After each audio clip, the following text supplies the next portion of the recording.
Vrishabh Maikar, North Goa Bajrang Dal Sanyojak, has recently raised concern regarding fruits being sold inside a beef shop in Mapsa. The matter has drawn attention from locals with calls for authorities to look into the issue. चवथीच्या आदल्या दिसा म्हापसाच्या वाठारान काही फळं विक्री करपी लोकांनी ती फळां एका बिफाच्या दुकानात स्टोर करून दवरलेली.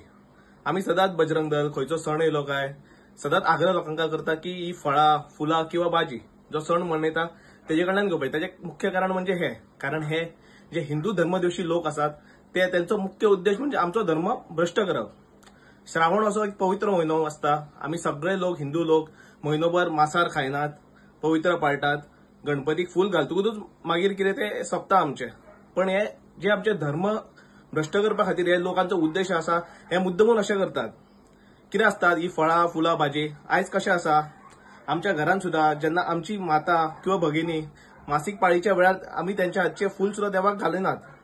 पण हे लोक असतात ते खंय फळां दवरता आसतले, खंय भाजयो धुता आसतले आनी हे आमचे कडेन पावयता आसतले. म्हणून सदांच बजरंग दल हो आमचो सदांच आग्रह करीत आसता की जो धर्म जे लोक हो सण साजरो करतात तेंचे कडल्यानूच तुम्ही फळां घेयात किंवा फुलां घेयात